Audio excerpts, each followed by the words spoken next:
Hello students, आज हम लोग अपने डिस्कशन को आगे बढ़ाते हुए देखते हैं कि गुप्ता डायनेस्टी जब खत्म हुई उसके बाद भारत की स्थिति क्या हुई।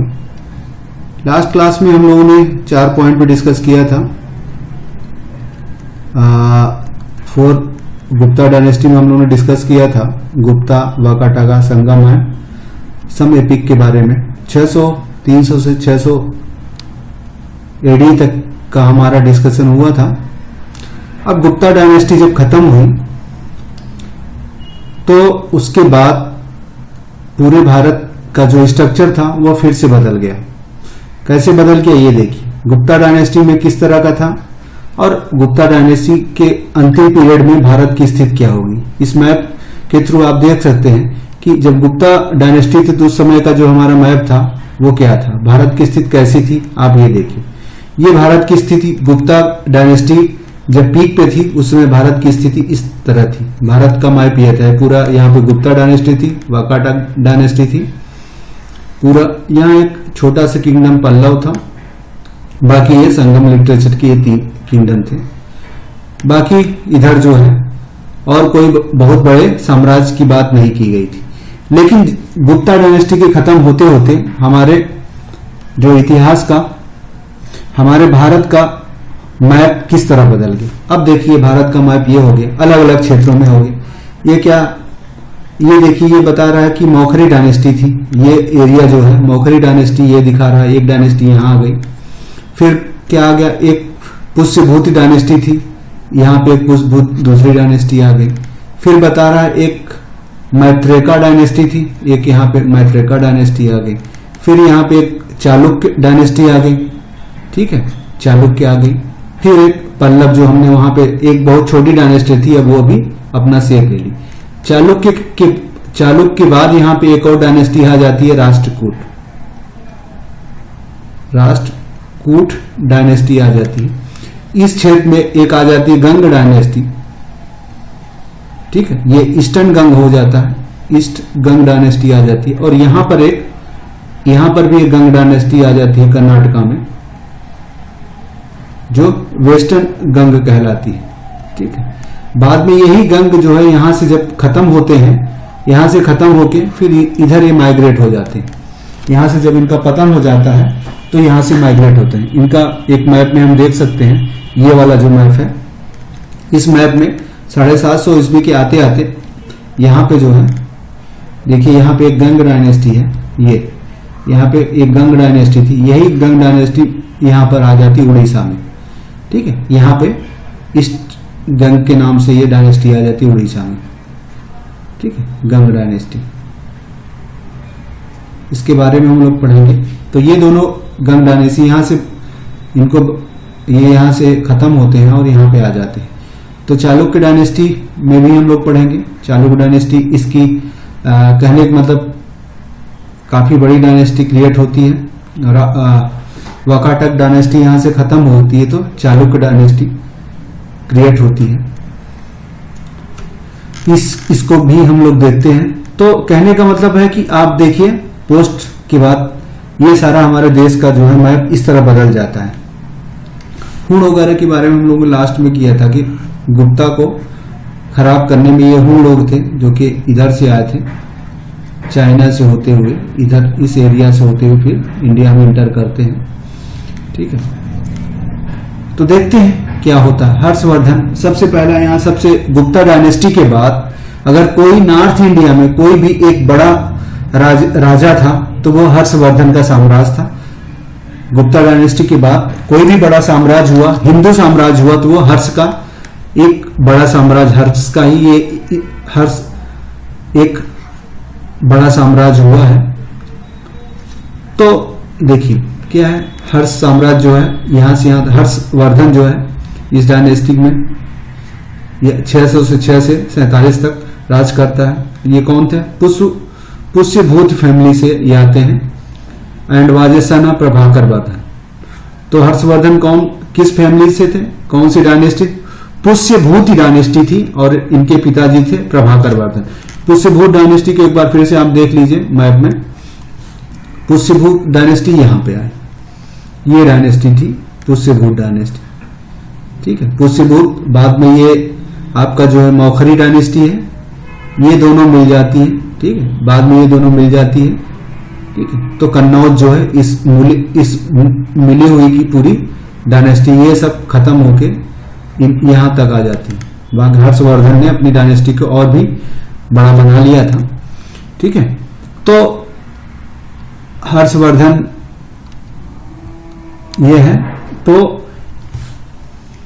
ही ओरिजिनली बिलोंग टू, कहां थे? He originally belong to Thaneshwar but shifted to the Kannauj. पहले थानेश्वर से था, फिर वो कन्नौज है। He brought 5 Indian under his control.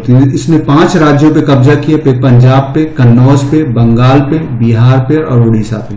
तो कहने का मतलब हर्षवर्धन ने 5 स्टेट को अपने अंडर में कंट्रोल किया। एक छोटा सा जगह से वो यहां तक आया।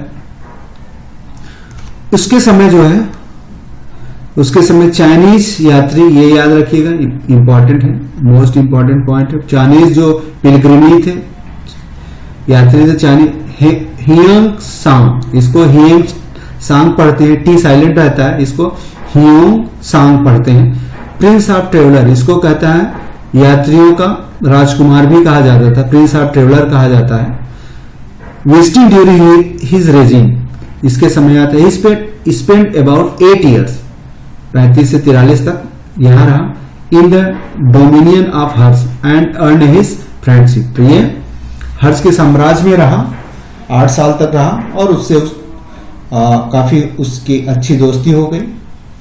जब Hiuen Tsang left a detail account of a grand assembly hall held at Kannauj, तो ये ह्वेनसांग बताता है कि कन्नौज में एक बहुत बड़ा सभा का आयोजन हुआ था, attended by representative of Hinduism of Jainism. तो उसने बताया कि 643 ईस्वी में एडी में हर्षवर्धन के राजधानी कन्नौज में जो है हिंदुओं और जैनों की बहुत बड़ी सभा का आयोजन किया गया था, ऐसा उसने बताया।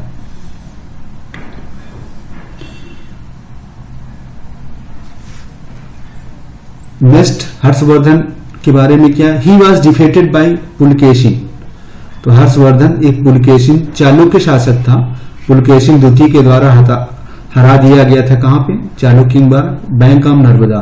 तो नर्मदा नदी के किनारे जो है हर्षवर्धन की हार हो गई थी। दक्षिण साइड में जब वो विजय के लिए निकला तो नर्मदा नदी पे उसको रोक लिया गया था।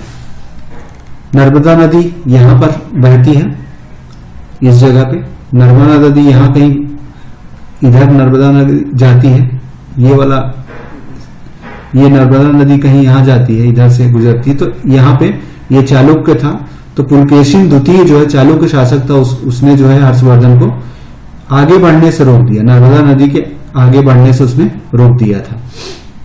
तो इसका मतलब ये हुआ कि इसका शासन कहां था? इधर, यहां पंजाब तक था, पंजाब, इधर ये पूरा बंगाल आ गया था, ये बिहार आ गया था, ये पूरा उड़ीसा भी आ गया था।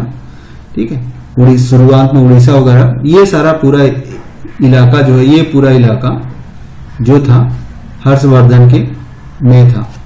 ठीक है, तो कह सकते हैं कि हर्षवर्धन का जो साम्राज्य था वो बाद में बढ़ के ये पूरा हो गया था। ठीक है, ये पूरा साम्राज्य जो है हर्षवर्धन का इतना रहा होगा। हर्ष वॉज ग्रेट, क्या है? Harsh was a great pattern of learning. He establish a large monastery Nalanda. Nalanda विश्वविद्यालय की गुप्त पीरियड में हुई थी नालंदा विश्वविद्यालय की स्थापना। वहां पे हर्षवर्धन ने भी एक बहुत बड़ी मोनेस्ट्री, मतलब एक बहुत बड़ा आश्रम कहा जहां पे मोंक लोग रहते थे, इसकी स्थापना की। बाणभट्ट, ये इंपॉर्टेंट रखिए, हर्षवर्धन का राजकवि था Banabhatta. Who adorn his court write a Harshacharita and Kadambari. तो कादम्बरी और हर्षचरित 2 किताबें लिखी बाणभट्ट ने, काफी इंपॉर्टेंट है, मोस्ट इंपॉर्टेंट पॉइंट है। हर्षचरित और कादम्बरी बाणभट्ट ने लिखी थी, हर्ष का दरबारी कवि था। हर्ष हिमसेल्फ रोट 3 प्लेयर, तो हर्ष खुद भी एक अच्छा राइटर था, उसने 3 नाटक लिखे। पहला प्रियदर्शिका, दूसरा रत्नावली, तीसरा नागानंदा। 3 हर्षवर्धन ने भी 3 राइट लिखा, प्ले लिखा। बाणा भट्ट ने हर्षचरित्र और कादम्बरी लिखा और हर्षवर्धन ने भी 3 प्ले लिखा। After the death of Harsha जो है 47 में मर गया। The empire once again broked into petty state. Harsha के मरने के बाद उसका एम्पायर फिर छोटे छोटे टुकड़ों में विभाजित हो गया। अब विभाजित, यहां हम देखते हैं कि हर्ष के साथ साथ और कौन कौन सी डायनेस्टियां यहाँ पे राज कर रही थी। हमने यहाँ दिखाया कि यहाँ चालुक्य थे, तो ये हर्ष के बारे में हमने पढ़ा। गुप्ता पीरियड के बाद कई छोटे पार्ट आ गए, तो ये हर्ष का वाला इलाका हो गया। अब हम इनके बारे में, चालुक्य के बारे में पढ़ते हैं। तो चालुक्य क्या थे? चालुक्य उसी समय के थे। तो चालुक्य था the founder of this dynasty Pulakeshin first. द्वितीय ने हर्ष को हराया था, लेकिन फर्स्ट इसका फाउंडर था। They establish their kingdom at Vatapi near modern Badami, Karnataka. तो ये कर्नाटका के पास इन्होंने एक वातापी जगह है, वहां पे इन्होंने अपनी राज की स्थापना की थी। Pulakeshi second was their most famous king. इसका जो है मोस्ट फेमस किंग जो है पुलकेशी द्वितीय था। हु वाज ए कंटेम्पोररी हर्ष, मतलब हमने पहले भी डिस्कस किया, हर्ष का समकालीन था। He sent an embassy to Persian king Khusrau second. तो पुलकेशी दूसरी ने पर्शियन किंग मतलब ईरान के राजा, उस समय ईरान का राजा था खुसरो सेकंड था, उसके दरबार में अपना एक दूत भेजा। और इसका पोएट पर हिस पोएट रवि कीर्ति रोट आहियोल इंस्क्रिप्शन। ये भी इंपॉर्टेंट है, ये ध्यान रखिएगा। पुलकेशी द्वितीय के समय जो आहियोल इंस्क्रिप्शन है उसको लिखा था उसके दरबारी कवि रवि कीर्ति ने, ये ध्यान रखिएगा। हुआनसांग विजिटेड हिज किंगडम। हुआनसांग जो है इसके भी राजधानी में आया था, इसके भी राज्य में हुआनसांग आया था घूमते हुए। Much of the painting and sculpture of Ajanta and Ellora cave were completed during the Chalukya regime. Ajanta और एलोरा की गुफाओं में कई चित्र बन रहे थे, उस चित्रों का काम जो है इसी के समय में कंप्लीट हुआ था। They built several magnificent temple in Aihole and other palace. Aihole जगह है वहां पे कर्नाटका में, वहां पे इन्होंने बहुत मंदिर और पैलेस बनवाए थे पुलकेशी द्वितीय ने। Aihole is called the cradle of Indian temple structure. Aihole is called the cradles of Indian temple structure. Aihole is called the cradle of Indian structure. तो यहाँ क्रेडल का मतलब क्या होता है? Aihole temple architecture. तो भारत में जो टेम्पल के निर्माण की कला, एक समृद्ध मंदिरों की निर्माण की एक समृद्ध कला का पालना आइहोल को कहा जाता है। इसका यह मतलब आइहोल में जो चालुक्यों के द्वारा जो टेम्पल, बहुत ढेर सारे टेम्पल बनाए गए थे, उसको कहा गया कि यहीं से जो है इंडियन आर्किटेक्चर की एक शुरुआत होती है, एक यहीं से ग्रो होता है। बचपना यहीं से शुरू हुआ और इंडियन आर्किटेक्चर आगे चल के बहुत आगे बढ़ा, क्योंकि बाद में इनके बाद जो है इंडियन टेम्पल आर्किटेक्चर काफी अपनी ऊंचाइयों पर गया। चोल के शासन में साउथ इंडिया में बड़े बड़े टेम्पल बनाए गए। तो चालुक्यों ने जो टेम्पल आर्किटेक्चर यहाँ पे शुरुआत की, एक अच्छी उसी के बेस के ऊपर आगे था। तो साउथ चालुक्यों का काफी योगदान रहा इतिहास में, आर्किटेक्चर में, साउथ के आर्किटेक्चर में मेनली में, उड़ीसा के आर्किटेक्चर के मेनली में। तो कर्नाटका में कर्नाटका में जो है कर्नाटका के बाद से जो है ये आर्किटेक्चर दोनों तरफ काफी बढ़ा, यही इसका कहने का मतलब। तो चालुक्यों के बाद, चालुक्यों के साम्राज्य खत्म होने के बाद वहीं पे राष्ट्रकूटों का, देखिए यहीं पे चालुक्य यही थे, फिर यहीं पे फिर राष्ट्रकूट आए, चालुक्य सीमित होते गए, ठीक, फिर यहीं पे राष्ट्रकूट उन्हीं के उस पे आए। तो राष्ट्रकूट के बारे में क्या है देखते हैं। The founder of this dynasty was Dantidurga. Dantidurga जो है राष्ट्रकूट का फाउंडर था। They were originally district officer under Chalukya of Badami. देखिए ये चालुक्य बादामी जो थे, बादामी जो जगह थी वहां पे चालुक्य थे, क्योंकि चालुक्य कई पार्ट में डिवाइड थे, तो जो कर्नाटका क्षेत्र था वहां के जो चालुक्य थे उन्हीं के अंडर में जो है डिस्ट्रिक्ट ऑफिसर थे, जिले के जो है अधिकारी हुआ करते थे ये Rashtrakuta. Their king Krishnavarna is remembered for constructing the famous rock cut Kailash temple at Ellora. Ellora गुफा में कैलाश टेम्पल जो बनवाया था वो कृष्णवर्ण ने बनाया था, वो राष्ट्रकूट शासक था। कहने का यह मतलब है कि चालुक्यों के समय एलोरा और जनता की काम काफी पूर्त हुई थी। Their king Amoghavarsha is compare to Vikramaditya in, इसका एक राजा था Amoghavarsha Vikramaditya in giving pattern to men of letter.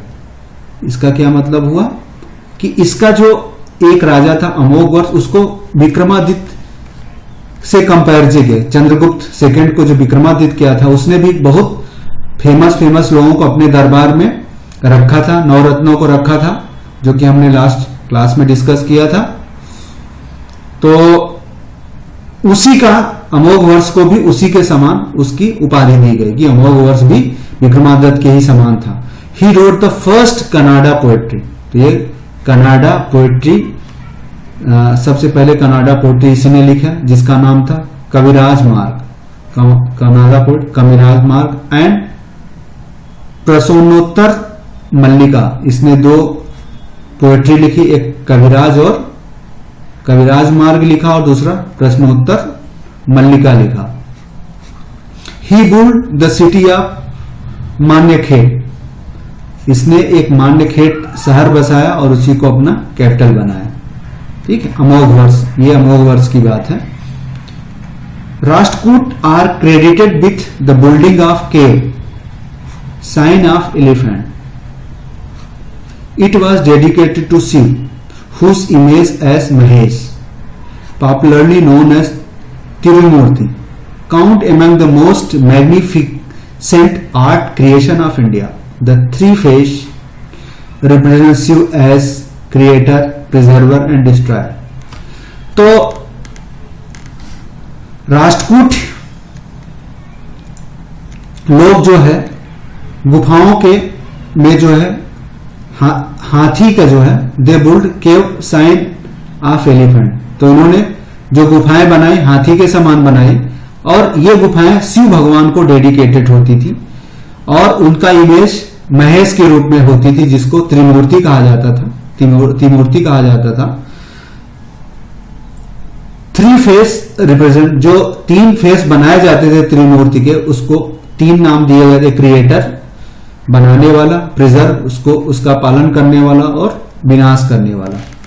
तो राष्ट्रकूट मोस्टली शिव के मंदिर बनवाते थे। देखिए ऊपर भी बात हुई कि कैलाश टेम्पल बनवाया गया था, कैलाश भी शिव को समर्पित टेम्पल है, तो राष्ट्रकूट मेनली शिव भक्त थे।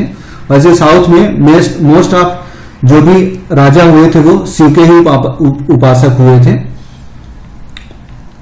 अब राष्ट्रकूट की बात नेक्स्ट हम आते हैं गंग। हमने पहले शुरुआत में मैप में बताया था कि गंग जो है कर्नाटका में एक छोटी सी जगह थी, वहां से माइग्रेट होके जो है वहां से जो है माइग्रेट होके यहां से गंग जो है इस जगह से गंग यहां से माइग्रेट होके इस जगह से यहां से गंग यहां पे थे, यहां से माइग्रेट होके उड़ीसा आ गए थे। ये देखिए उड़ीसा है पूरी,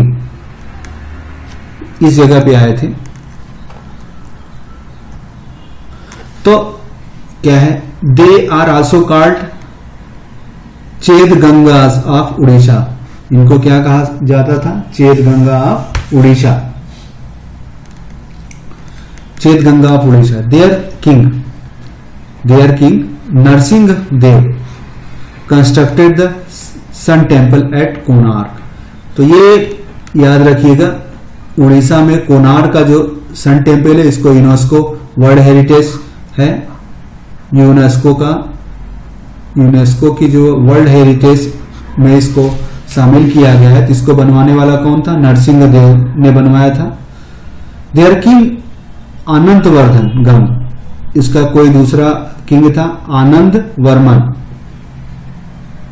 गंग, built the famous Jagannath, Jagannath Puri में, हमने पुरी दिखाया था, वहां पे जगन्नाथ टेम्पल आनंद वर्मन ने बनवाया था पुरी में, और सन टेम्पल नरसिंह देव ने बनवाया था। और तीसरा जो है एक केसरी था, दूसरा राजा था तीसरा, जिसने उड़ीसा में, Kesari who use the rule Orissa before Ganga built the Lingaraj temple. तो ये केसरी शासक था जो गंग से पहले था, गंग शासकों से पहले एक था, उसने लिंगराज टेम्पल बनवाया था भुवनेश्वर में। तो उड़ीसा में 3 फेमस टेम्पल हैं, उड़ीसा में 3 फेमस टेम्पल हैं, एक सन, दूसरा हमारा जगन्नाथ,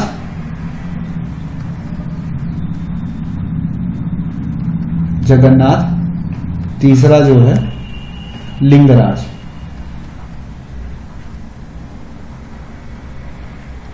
ये 3, इसको किसने बनवाया? नरसिंह वर्मन, इसको नरसिंह ने बनवाया। जगन्नाथ को किसने बनवाया? अनंत वर्मन ने, अनंत ने बनवाया। याद रखिए, लिंगराज को किसने बनाया? केसरी ने बनवाया, ये जो कि सबसे पहले था। इसका क्या मतलब हुआ? तो लिंगराज टेम्पल सबसे पुराना है, लिंगराज जो टेम्पल आपका है वो सबसे पुराना टेम्पल है, लिंगराज पुराना है, उसके बाद के जो है ये सारे टेम्पल हैं। एक बार मैप में आप चाहें तो फिर से देख लीजिए इन सारे के स्ट्रक्चर को, यहाँ देख लीजिए, यहाँ पे पुरी है, ये पुरी है, बाकी भुवनेश्वर यहाँ कहीं पे है, ठीक है, ये सारी चीजें हैं। अब हम लोग आते हैं साउथ की तरफ, ये तो ऊपर की बात हुई, और नीचे आते हैं पल्लव। हमने बार बार मैप में दिखाया कि पल्लव डायनेस्टी थी, ये बंगाल की डायनेस्टी है। तो पल्लव डायनेस्टी को एक बार फिर से हम मैप में देख लेते हैं। पल्लव डायनेस्टी देखिए यहाँ पे आती है, इस जगह, ये पल्लव डायनेस्टी यहाँ पे है, ये कांचीपुरम इनकी राजधानी है, कांचीपुरम ये जगह है। ये कांचीपुरम की साड़ियां बहुत फेमस है, यहाँ पे बहुत पल्लवों ने बहुत मंदिर बनवाए हैं। तो पल्लव का जो है इसके पहले मैप में भी जिक्र है, ये देखिए यहाँ पे ज्यादा क्लियर दिख रहा है, ये पल्लव काफी यहाँ बहुत अच्छे से दिखाई पड़ रहा है आपका। ये पूरा उड़ीसा वाला इलाका था।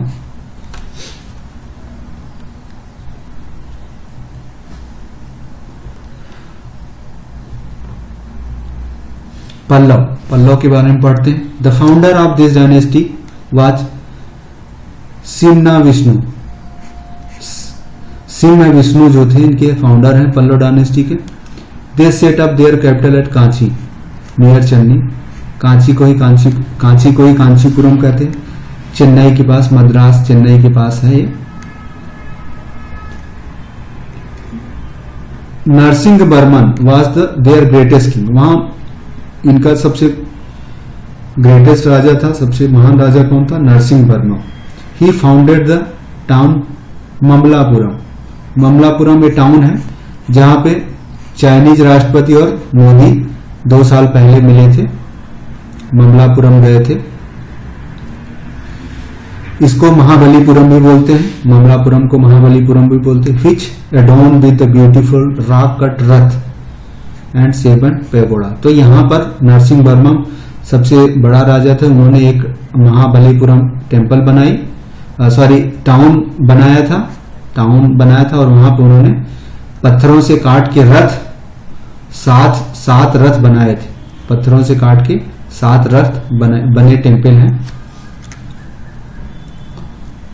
ये पल्लव डायनेस्टी के बारे में और ज्यादा डिटेल नहीं है, डिटेल में और जाया जा सकता है, लेकिन यहाँ के लिए ये जो इम्पोर्टेंट पॉइंट है वो याद रखिए कि इसके फाउंडर कौन थे, इनकी राजधानी यहाँ थी और महाबलीपुरम में उन्होंने रथ पैगोडा बनाया था। नेक्स्ट हमारा आता है पाल डायनेस्टी, जो कि वेस्ट बंगाल में आती है। इस डायनेस्टी के बारे में भी एक बार हम देख लेते हैं मैप में, पाल डायनेस्टी के बारे में ये कहाँ पे हमको दिखता है। पाल डायनेस्टी इस मैप में भी नहीं दिख रही है पाल डायनेस्टी। वैसे पाल डायनेस्टी यहाँ पे थी, इस जगह, ये जो इलाका था गुप्त से खत्म होने, ये पाल डायनेस्टी का इलाका था। ठीक, बाद में पाल डायनेस्टी यहीं पे इस्टेब्लिश हुई थी।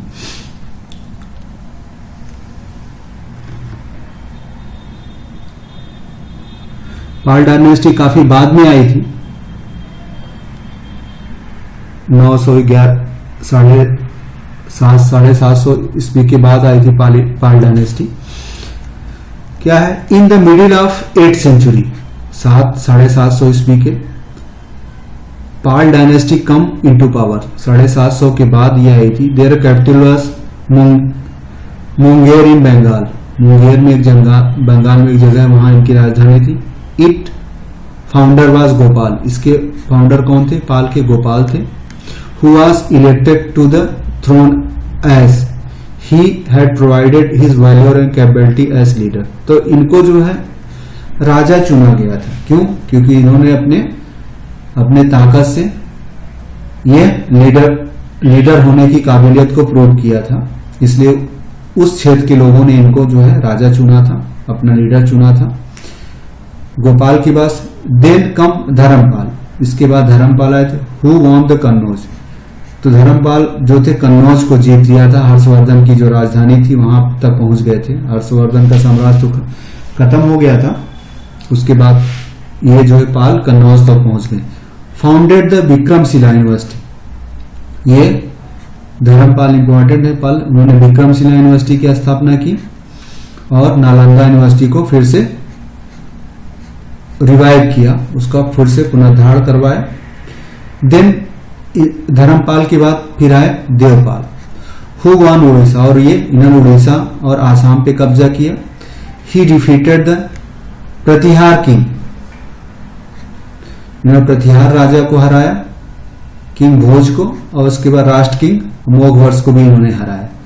तो पाल जो है राष्ट्रकूट राजा को भी, अमोघवर्ष को भी हराया, और प्रतिहार राजा भोज को भी हराया, और इनके पिताजी जो है कन्नौज तक पहुंचे, उनके बेटे ने 2 और राज्यों को हराया। देन कम, इसके बाद कौन आया, Mahipal, Gopal, Dharmapal, Devapal, Mahipal. Who was attacked and defeated by Rajendra Chola, तो महिपाल जो है को जो है राजेंद्र चोल शासक थे साउथ के, उन्होंने महिपाल को हरा के पाल वाज रिप्लेस बाय सेन इन बंगाल। और पाल डायनेस्टी जब यहां से खत्म हुई बंगाल में, तो यहां पे कौन डायनेस्टी आ गई, सेन डायनेस्टी, जो कि हम मिडिवल पोर्शन में ये पढ़ेंगे। राजेंद्र चोल को भी आगे पढ़ेंगे, क्योंकि ये लोग 750 के बाद के हैं। भोज, ये सारे थी प्रतिहार, तो थोड़ा सा मैप में शायद दिख जाए,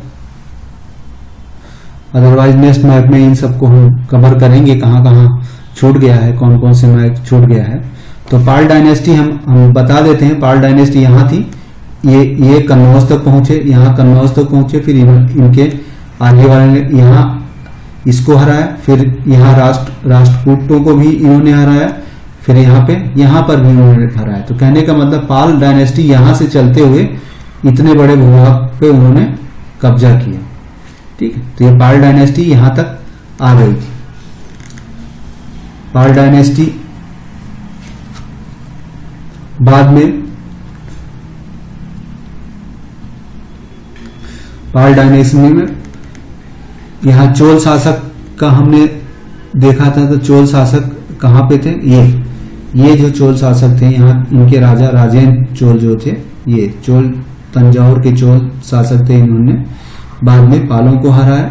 फिर यहाँ पे पाल डायनेस्टी के बाद हराने के बाद जो है कौन राजे,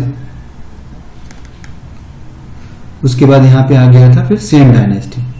तो भारत जो है 750 9 के बाद जो है भारत का क्या तस्वीर हुई, उसके बारे में हम मेडिवल में ये सारी चीजें देखेंगे। तो यहाँ तक हमारा एशियन हिस्ट्री हमारी खत्म हो जाती है। मेडिवल जो है यहाँ से देखिए चोल के बारे में हम आगे पढ़ेंगे 750 के बारे में।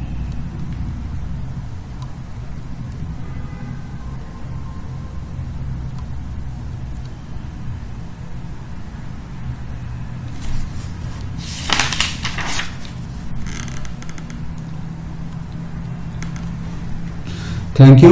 एशियन खत्म हो गया, यहां तक पढ़ी। उसके बाद हम लोग मेडिवल हिस्ट्री में आगे आएंगे, जिसमें चोल डायनेस्टी हमारी आएगी, चोल आएगी। साउथ में हम देखेंगे मेडिवल में चोल डायनेस्टी के बारे में पढ़ेंगे। उसके बाद अरबों का कंक्वेस्ट भी पढ़ेंगे। हालांकि इसी के साथ हम लोग खत्म भी कर सकते हैं, अगर ये मेडिवल में चोल डायनेस्टी अगर हम देख लेते हैं, चोल डायनेस्टी भी देख ही लेते हैं, ठीक है। तो चोल डायनेस्टी हमारे साउथ में था। इसका फाउंडर कौन था? विजयालय। इनके फाउंडर विजयालय हैं। देयर कैपिटल कहाँ था? इनकी कैपिटल तंजौर था। तो चोल कौन थे? पल्लव के। पल्लव के बाद चोल आए थे। हम एक बार इसको मैप के थ्रू थोड़ा सा देख लेते हैं, हमको समझ में आ जाएगा। ये देखिए पल्लव थे, ठीक है। यहाँ पे हम देखते हैं, यहाँ पे पल्लव हैं, ये पल्लव थे। इन्हीं के बाद जो है चोल आ गए थे। इनको हरा के चोल आ गए थे। तो पल्लव खत्म हुआ था, फिर चोल आ गए थे, ठीक है। जो कि पल्लव शुरुआत में थे, इसके पहले, उसके बाद चोल आ गए थे। इस वाले मैप में भी यहाँ पे चोल के बारे में ज्यादा डिस्कस नहीं है, क्योंकि शुरुआत में चोल थे ही नहीं, पल्लव ही थे। इनके इसी की जगह जो है चोल आए थे। इन्हीं की जगह चोल बाद में पल्लव को रिप्लेस करके चोल यहाँ पे आ गए थे। काफी इंपॉर्टेंट डायनेस्टी है मिडिल और मॉडर्न के, एशियन और मिडिल के बीच की। तो चोल डायनेस्टी थे, इसके फाउंडर विजयालय थे। तंजौर इनकी राजधानी थी। सक्सेसर पल्लव के बाद आए थे, सक्सेसर पल्लव। इनका राजा विजयालय फाउंडर थे, और जो इंपॉर्टेंट राजा थे राजराजवजपत इंपॉर्टेंट चोल की। He build Brihadeshwara temple. इन्होंने बृहदेश्वर टेम्पल बनाया था तंजौर में, जहां at Tanjore devoted to god Vishnu. ये ध्यान रखिएगा कि ये विष्णु के टेम्पल बनवाए थे, जबकि मोस्ट में साउथ में ज्यादातर शिव के टेम्पल बनते थे। ये ध्यान रखिएगा कि बृहदेश्वर जो टेम्पल है वो शिव का नहीं, विष्णु का है।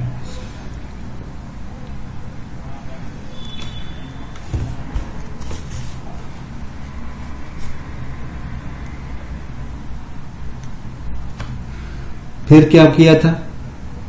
चुंडमणि विहार। एक Chudamani Vihar was constructed at Nagapattinam by Shailendra king of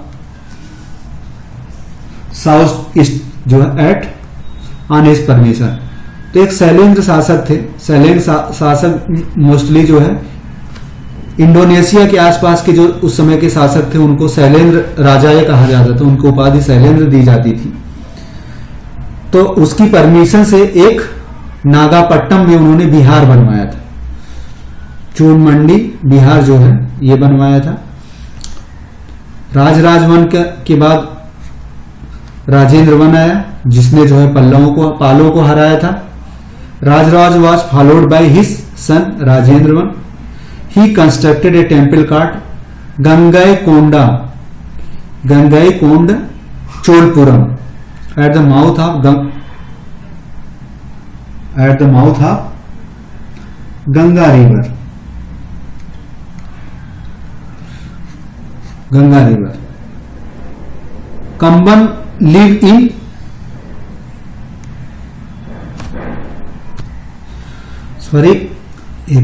इसको करेक्ट कर लेते हैं। तो राजेंद्र वन जो है एक टेम्पल बनाया था गंगाई कोड चोलपुरम में। वह गंगा रिवर नहीं है यहाँ पे, ये गंगा रिवर नहीं, ये कौन सी है? कावेरी नदी के किनारे यहाँ बनाया था। कावेरी नदी है, साउथ में गंगा नहीं है, साउथ में कावेरी नदी है, ठीक है। कावेरी नदी के किनारे बसाया था, तो ये गंगा नहीं है। कावेरी रिवर। कावेरी रिवर के किनारे जो है गंगाई चोल कुंड बनाया था। कंबन एक राइटर था। Live in court of Chola king. Kulothunga इसके बाद के राजा थे, उनके दरबार में एक कंबन रहते थे। नटराज टेम्पल एट चिदम्बरम जो है नटराज टेम्पल एट चिदम्बरम तमिलनाडु में, उसको चोलों ने बनवाया था। चिदम्बरम तमिलनाडु में एक जगह है, वहां पे नटराज टेम्पल बनवाया गया था। तो ये फेमस टेम्पल है। क्वेश्चन में आ जाता नटराज टेम्पल कहाँ स्थित है, तो उसको किसने बनवाया था, तो ये आ सकता है कि नटराज टेम्पल कहाँ चिदम्बरम में है और उसको बनवाया था चोलों ने। कादम किसके दरबार में रहता था, चोल किंग कोलतुंग में रहता था। ऐसे गंगाई कोंडा चोलपुरम टेम्पल कहाँ पर स्थित है, कावेरी नदी के किनारे। इसको बनवाया किसने था, राजेंद्र वर्मन प्रथम बनवाया था। इसी तरह क्वेश्चन पूछा जा सकता है, ठीक है। तंजावुर में बृहदेश्वर टेम्पल, ये बृहदेश्वर टेम्पल इंपॉर्टेंट है, ये पूछा जाता है। ये इंपॉर्टेंट बृहदेश्वर और ये भी इंपॉर्टेंट है। ये दो इंपॉर्टेंट है, सबसे ज्यादा इंपॉर्टेंट है ये दोनों। एक राजराज वन वाला बृहदेश्वर और दूसरा राजेंद्र वन वाला ये चोल में, ये ही ज्यादा मोस्ट इंपॉर्टेंट है। तो इन दिस वे योर यहां तक का इतिहास खत्म होता है। उसके बाद हम लोग मिडिवल में एंट्री करेंगे। मिडिवल में इसके बाद हम लोग एंट्री करेंगे, फिर देखेंगे और क्या क्या चीजें हैं। Till then thank you.